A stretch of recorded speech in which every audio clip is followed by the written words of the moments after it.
A rápida escalada da violência no Brasil tem acendido um alerta para a segurança pública, tema que é considerado um dos principais desafios para o governo em 2024. Os dados merecem atenção. Um levantamento da Quest aponta que mais da metade da população brasileira foi assaltada e que o medo da violência é uma preocupação constante. Além disso, a letalidade policial tem crescido exponencialmente na maioria dos estados brasileiros. Na Bahia, por exemplo, mortes por policiais aumentaram 365% nos últimos 13 anos. Nessa semana, no Rio Grande do Norte, 2 integrantes do Comando Vermelho fugiram do presídio de segurança máxima de Mossoró. A fuga é considerada o evento mais grave da história dos presídios federais e o ministro da Justiça, Ricardo Lewandowski, nomeou um interventor. Com as eleições de 2024 batendo na porta, o presidente Lula vê como urgente trabalhar a segurança. Esse é o calcanhar de Aquiles do governo, que precisa elaborar políticas públicas para reduzir os danos causados pela violência e, consequentemente, esvaziar a força da extrema-direita na pauta da segurança pública. Sexta-feira, 16 de fevereiro de 2024.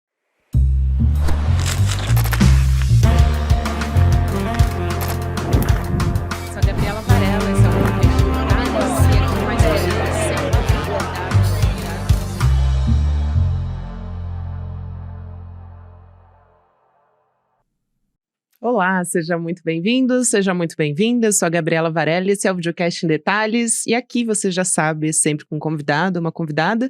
De segunda a sexta-feira, a gente analisa uma temática ou uma notícia importante do momento. Hoje a gente vai fazer um pouco das duas coisas. Eu vou conversar de novo com um conhecido de vocês. Semana passada ele estava aqui, agora ele está aqui de novo, gente. César Calejon, jornalista, apresentador aqui do CL, querido. Vamos falar com você agora pessoalmente. Gabi, prazer, obrigado por me receber, é um prazer estar no Em Detalhes, obrigado por me receber no programa. Vou explicar por quê, né? Porque o César, ele escreveu um artigo junto com o professor Fabrício Mendes Fialho, na Oxpool, que é uma plataforma da Universidade de Oxford que compartilha pesquisas e análises ligadas à política. É isso, né? Antes de falar especificamente sobre esse artigo que você escreveu, e na verdade ele tem tudo a ver com o que a gente vai conversar agora, tem uma situação muito importante e preocupante para a gente discutir, que é essa fuga de um presídio de segurança máxima em Mossoró, que aconteceu agora. Primeira vez que isso acontece aqui no Brasil, inclusive. Eu quero pedir a sua avaliação, Calejon, sobre as ações de respostas para esse caso, que estão acontecendo agora. Se você acha que elas estão sendo tomadas a contento da gravidade dessa situação, porque esse tipo de fuga costuma envolver, normalmente, inclusive eu vi especialistas falando sobre isso, corrupção, cooptação de agentes ou de dirigentes do presídio também. Quem eu ouvi falar sobre isso foi o professor Fábio de Sá Silva, que é do Fórum Brasileiro de Segurança Pública, que fala com muita propriedade sobre isso. E realmente isso é muito grave, né? Então eu pergunto, o que você está achando das ações de resposta para essa situação? Olha, Gabi, eu acho que, de alguma forma, o governo federal, no que diz respeito à comunicação, e são duas etapas que a gente precisa avaliar separadamente: as ações efetivas e como o governo as comunica, porque isso são coisas distintas. Em termos de ações práticas, por exemplo, o Lewandowski, que hoje é o ministro da Justiça, afastou prontamente toda a diretoria do presídio de Mossoró. Então, isso me parece ser adequado, ele agiu com energia, agiu prontamente, é o que se espera considerando a gravidade do tema que a gente tem hoje na segurança pública nacional. Eu trouxe alguns dados para você que a gente cita nesse artigo que você mencionou. Me parece que está ok, me parece que o governo agiu de forma enérgica e o Lewandowski afastou toda a diretoria, pelo menos por enquanto, até entender o que de fato aconteceu. Porque, como você muito bem colocou, é um presídio de segurança máxima, você tem 6 níveis de segurança, é praticamente impossível que alguém escape dali se não houver algum tipo de corrupção, de conivência, de participação de fato das forças, dos agentes carcerários e desse tipo de coisa. Claro, tudo isso ainda está sob análise, então eu não vou me precipitar. O que eu me atreveria a dizer é o seguinte, Gabi, é pouco provável que esse não seja o caso. É pouquíssimo provável que você não tenha agentes públicos envolvidos em todo tipo de suborno ou de participação no sentido de, no mínimo, facilitar a fuga desses prisioneiros. Agora, em termos de comunicação, ainda me parece que é aquém. Eu sei que essa é uma crítica reiterada que se faz contra o governo federal. Mas se você avaliar, por exemplo, o Twitter do Lula, não tem basicamente nada a respeito. Tem uma ou outra coisa. O Alckmin demorou 9, 10 horas para se manifestar de maneira minimamente incisiva nessa direção. Então a gente tem um tema que é absolutamente nevrálgico para a organização da vida sociopolítica no país. A gente tem 2 presos do Comando Vermelho escapando pela primeira vez de um presídio de segurança máxima no Rio Grande do Não são nem Norte. sequer dirigentes do Comando Vermelho. Exato, é gente que tem uma importância dentro da organização criminosa e você tem o governo demorando. Então, e eu sei que essa é uma crítica comum, mas o governo federal precisa, a meu ver, Gabi, precisa tratar isso com a mesma importância que trata o Fome Zero, entende? Precisa de um grande esforço de comunicação, assim como houve, por exemplo, em 2003, para trabalhar temáticas da pauta social. Isso precisa estar orientado agora para a questão da segurança pública, porque se o governo não fizer isso de uma maneira muito forte, muito agressiva, a esquerda vai se apropriar do tema, reduz a complexidade desse tema e vai ser capaz de angariar apoio político com base nesse tipo de discurso, de que bandido bom é bandido morto, de que a esquerda está alinhada com o narcotráfico. A direita vai se apropriar. Né? Exato, e que a esquerda está associada com o narcotráfico. Então, todo tipo de coisa que vai prejudicar a esquerda e o governo federal no pleito municipal que acontece esse ano. Você tocou em um dos pontos, que é uma das ações que já foram tomadas pelo Lewandowski. Eu queria chamar atenção para o passado do ministro Ricardo Lewandowski, porque ele teve uma ação chave ali no Conselho Nacional de Justiça, né, na direção do CNJ. Então ele tem esse histórico de atuação, ele tem essa experiência na área do sistema criminal, né, de encarceramento, e, portanto, enfim, a gente sabe que o Brasil encarcera muito. É um dado da realidade. Por outro lado, falar sobre política de encarceramento, de superlotação e do quanto isso é prejudicial para o país, não gera voto, né? Na verdade, muito pelo contrário, é um desafio muito grande, né? Então, 2 perguntas nesse sentido. O Lewandowski, com essa experiência dele, qual que é a sua expectativa em relação a ele trazer algum tipo de solução para isso? Até pensando nas eleições que estão se aproximando agora, que são muito importantes. Eu até vou entrar mais especificamente nas eleições, mas já iniciando esse tópico também. E, enfim, é uma peça-chave no período eleitoral e eu acho que tem muito a ver com o artigo que vocês publicaram na Oxpoll também, né? Exatamente, esse é o cerne da abordagem que a gente traz nesse artigo. Veja, eu nem digo isso de uma maneira tão aberta como eu vou colocar aqui no artigo. O que eu acho que é fundamental te dizer aqui? Existem 2 grandes desafios para o governo federal no que diz respeito à segurança pública. O primeiro é endereçar esse tema com a integralidade e a complexidade que ele merece. Ou seja, significa trabalhar a segurança pública no nível sociológico. Significa trabalhar segurança pública olhando para, como você muito bem colocou, o encarceramento em massa. A gente tem algo, existem dados divergentes, mas algo em torno de 800 ou 850 mil presos hoje no Brasil. É uma das maiores populações carcerárias do mundo. 70% quase são pretos e pardos, são negros, tá? Então trabalhar essa questão sob o prisma da sociologia e não meramente da segurança pública e não meramente sob a égide do punitivismo, a despeito do punitivismo também ser importante em alguma medida. Então a gente precisa olhar para questões como encarceramento em massa, a gente precisa olhar para nossa política antidrogas que prende sobretudo jovens negros que estão fumando baseado e tem uma pequena quantidade de maconha, por exemplo, estão em posse de uma pequena quantidade de maconha. E a gente precisa olhar também para o artigo 144, que organiza o funcionamento das nossas polícias. Agora, isso são coisas mais complexas, Gabi, que não podem ser feitas em 2, 3, 4, 5, 6 meses. Então, qual que é o grande desafio? Enquanto o governo federal faz isso, e aí eu endereço a tua provocação do Lewandowski, o Lewandowski, seguramente ele está qualificado para fazer um bom trabalho aí, mas precisa se achar um equilíbrio entre mandar uma mensagem muito forte para a população, que seja capaz de endereçar os anseios do cara que compra um celular em 24 parcelas e é roubado no ponto de ônibus e não quer saber da discussão no nível sociológico. Ele quer saber que ele vai poder ter segurança de sair de casa e não ter o seu celular furtado ou roubado, em última instância, entende? Então, mandar essa mensagem de uma maneira muito eficaz para atender os anseios da população, enquanto organiza um grande programa no nível sociológico para lidar com essa questão da segurança do médio para o longo prazo. Unir essas duas coisas, a meu ver, é o grande desafio do Lewandowski. Como você muito bem colocou, ele está qualificado para fazer isso, eu não tenho a menor dúvida. Ele tem uma carreira extensa, ele é absolutamente preparado, ele foi membro da Corte Constitucional Brasileira, então ele tem sim todas as credenciais para conduzir esse trabalho. Agora, precisa se adotar a estratégia certa.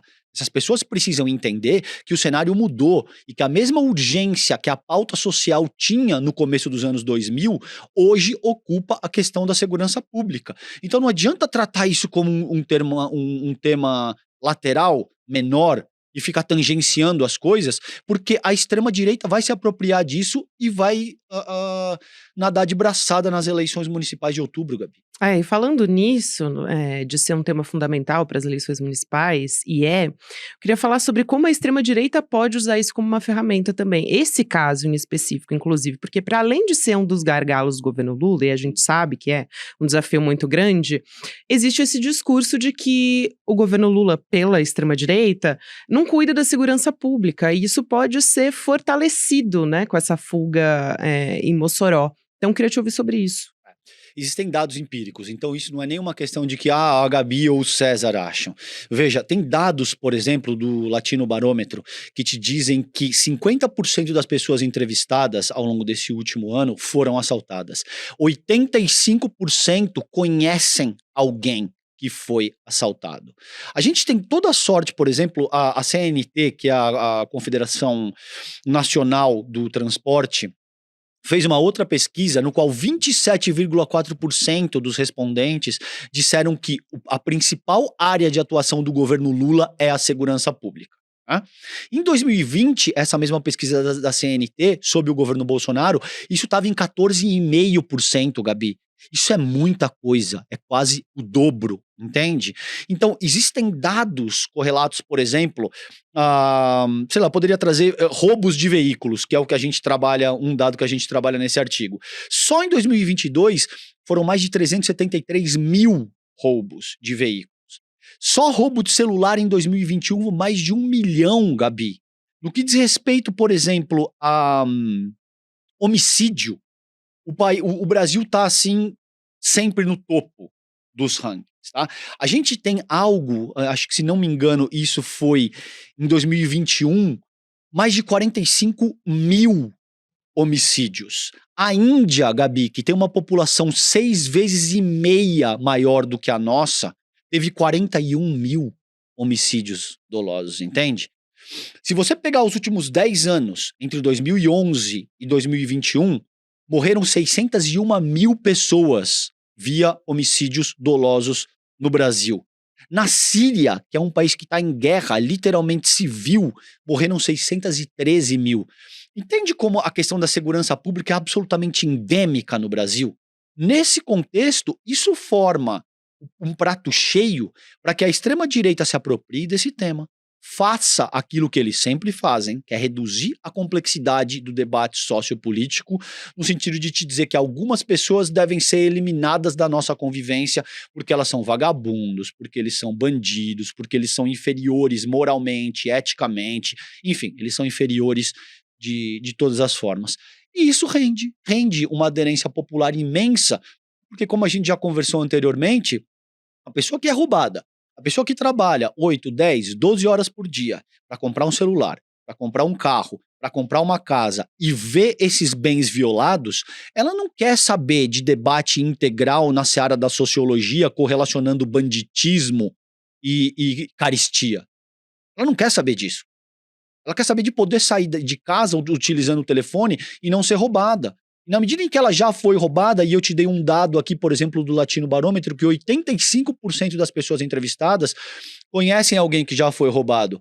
cria-se um senso de revanchismo que ela quer que alguém seja punido pelo prejuízo dela. Isso cria uma força poderosíssima que pode ser explorada e vai ser explorada e já é explorada pela extrema-direita nacional. Exato. Eu acho que o que mais me chamou a atenção foi justamente essa da violência letal no Brasil ser comparado, né, se assemelhar a um cenário de guerra civil. Isso eu acho que é assustador, assim, acima de tudo. E quando você traz isso para como as pessoas percebem, também é muito importante, porque além da gente ver os dados, é como essa percepção existe na opinião pública, que é muito importante. Vocês falam disso, vocês tratam disso no artigo também. A pesquisa social brasileira de 2023, né, de que 2/3 dos entrevistados acreditam que a criminalidade aumentou no país, 44% relatando que a criminalidade aumentou nas cidades, né, nas suas cidades no último ano.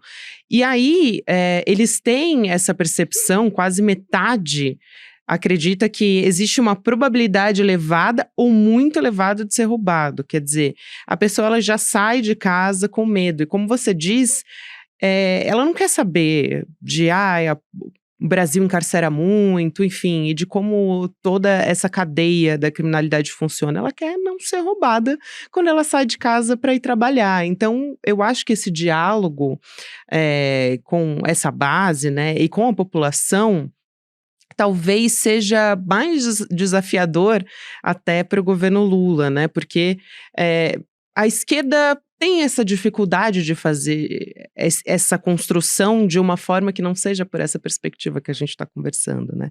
Que é justamente, que é muito importante, óbvio que é importante, a gente não está dizendo que não é, mas sim que existe um problema a ser resolvido nessa descrença da população, da opinião pública, né? Exatamente, querida. E esse teu ponto é tão inteligente que, a meu ver, ele conforma o cerne do que a gente está discutindo aqui e do problema que a gente tem hoje formado no Brasil. Veja, a sensação de segurança, Gabi, ela não é só uma questão material, ela é sobretudo uma categoria da psicanálise, entende?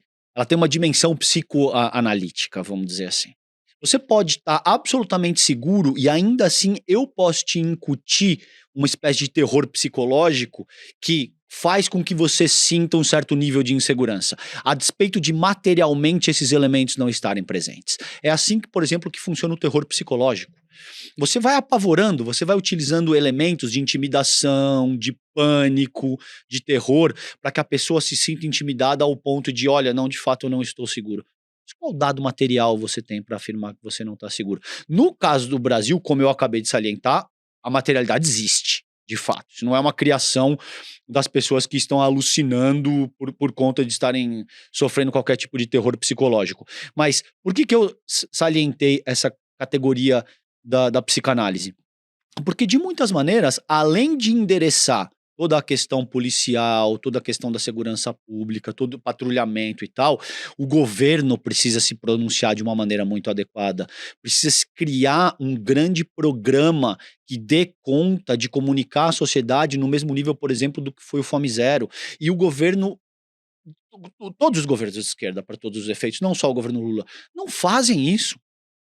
É um certo receio que remete a não, a esquerda não gosta muito de trabalhar com medidas de uso legítimo da força, ainda que seja de forma legítima. A gente considera que isso é punitivismo, isso vai ser interpretado como um modelo opressor que a gente tanto combate. Né? Exato. Mesmo no debate isso é uma dificuldade brutal. E, infelizmente, se uma figura que está legitimamente preocupada com um processo de desenvolvimento, um projeto nacional para o país, não fizer, isso vai ficar na mão de uma figura populista e de um populismo barato, como Jair Bolsonaro, como Tarcísio de Freitas, como essas pessoas vão se apropriar dessa temática e vão organizar isso dessa maneira. Vão mandar uma mensagem inequívoca para a população de que nós somos líderes fortes, que somos capazes de endereçar um problema crônico que a esquerda simplesmente não sabe como trabalhar, porque eles são, além de tudo, são parte do próprio problema. Eles estão atrelados com o narcotráfico, com criminosos, com bandidos e tal. Então, ou o governo federal e os líderes de esquerda percebem isso prontamente e serão capazes de enviar uma mensagem forte para a população. A gente já tem exemplos. O Capelli fez isso muito bem. O Flávio Dino fez isso muito bem. Vamos ver agora, está começando, é cedo para avaliar a gestão do Lewandowski à frente da pasta da Justiça ainda. Vamos ver se o Lewandowski dá conta de, além de fazer um bom trabalho, Gabi, enviar uma mensagem forte que seja capaz de comunicar isso para a É uma boa população. comunicação é fundamental. Exato.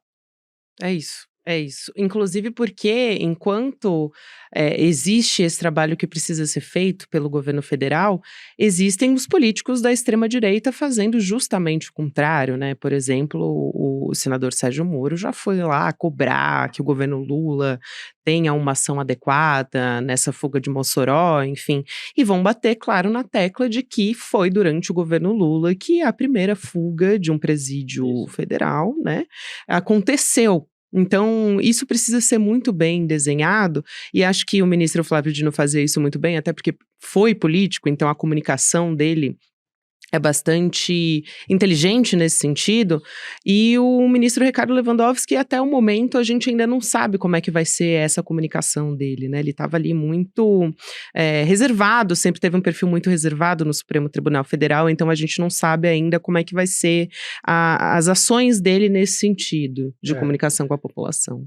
Mas é isso, tá cedo. Gabi, ser muito formal nesse sentido, ser muito hermético, utilizar um léxico muito fechado, não adianta.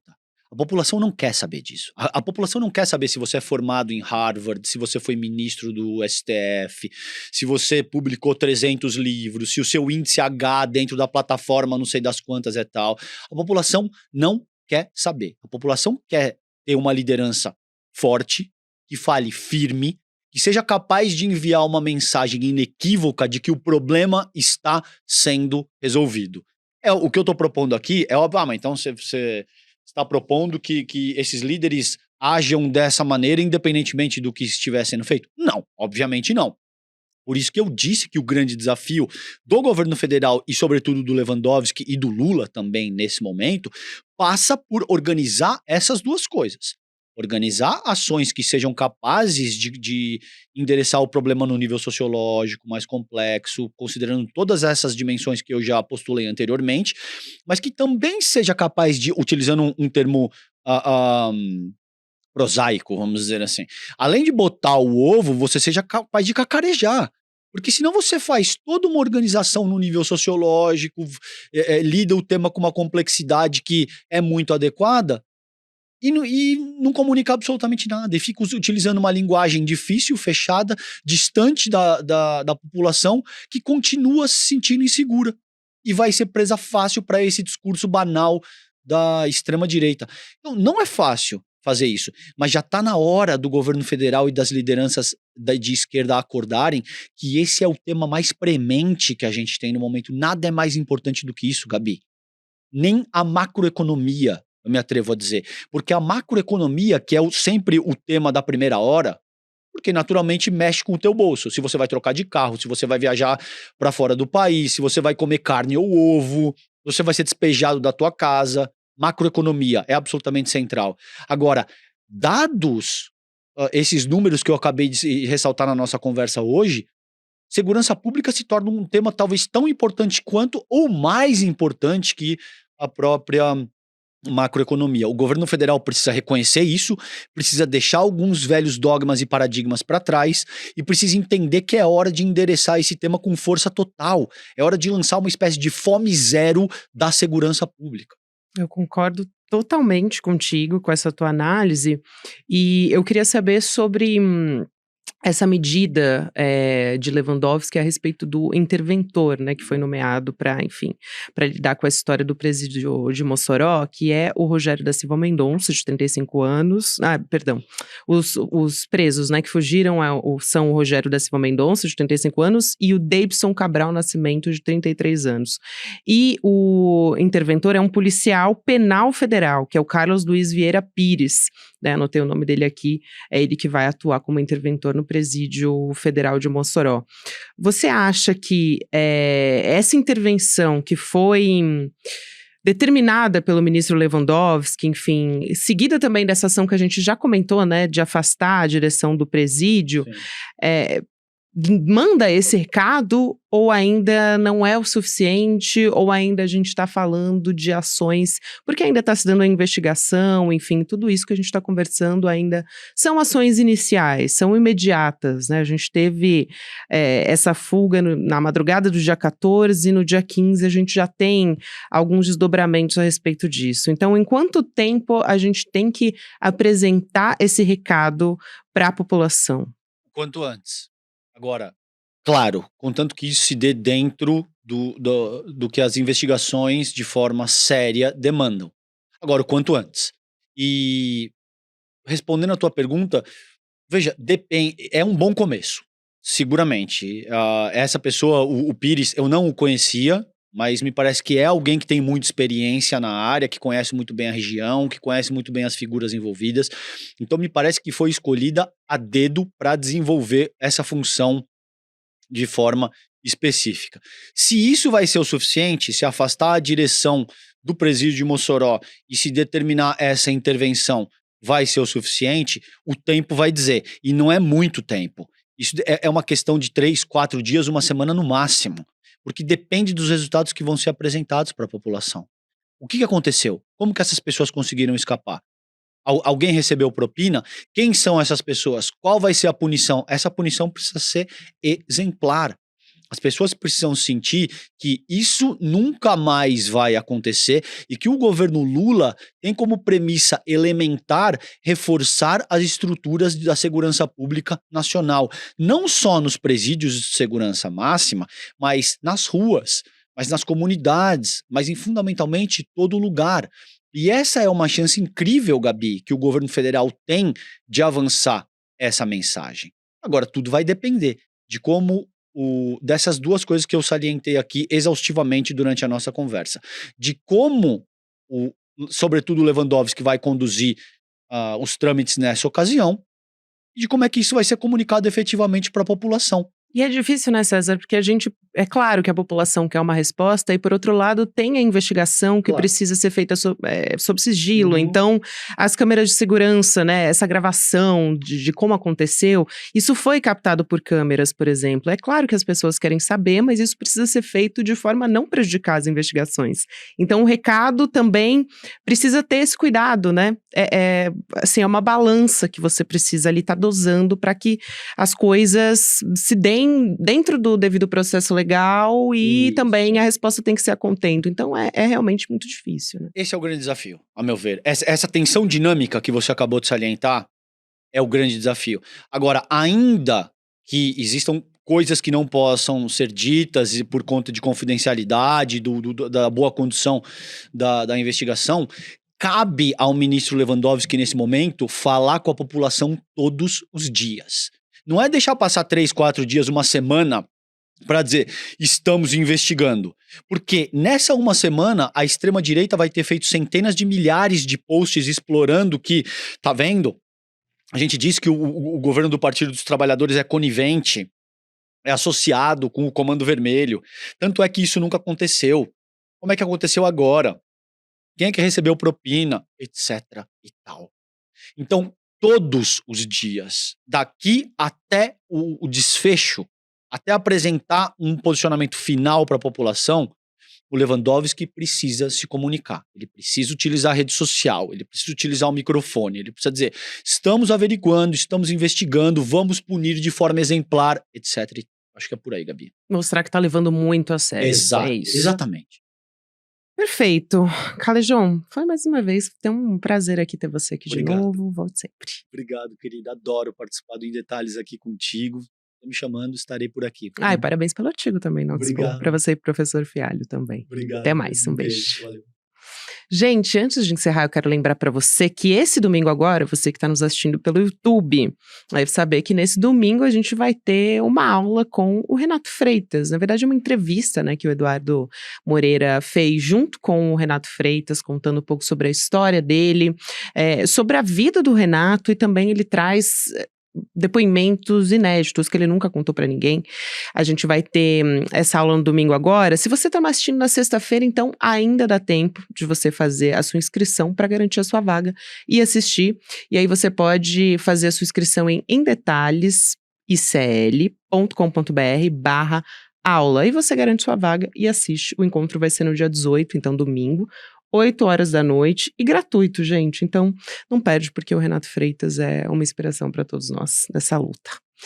É isso, pessoal. Até segunda-feira, então. A partir de agora você acompanha o Mercado Investimentos. Na sequência tem Rolê ICL e 6 horas da noite tem ICL Notícias segunda edição. Lembrando também que essa conversa fica disponível em todas as plataformas de áudio para você. Até segunda. Faltam só 2 dias para o nosso encontro com o Renato Freitas. Deputado estadual pelo Paraná, tem uma das histórias de vida mais inspiradoras e mais fortes que eu já ouvi na minha vida e que vai compartilhar isso com a gente. Um momento inspirador que ninguém pode perder. Se você já está inscrito ou inscrita, daqui a 2 dias é só ficar atento às 8 horas da noite para poder participar. Se você não está inscrito ou inscrita, se inscreve agora no link que está aqui junto com esse vídeo e vamos embora participar. Chame teus amigos e amigas também, marque eles nos comentários para ninguém perder esse encontro histórico que o ICL está proporcionando. Um abraço e até lá.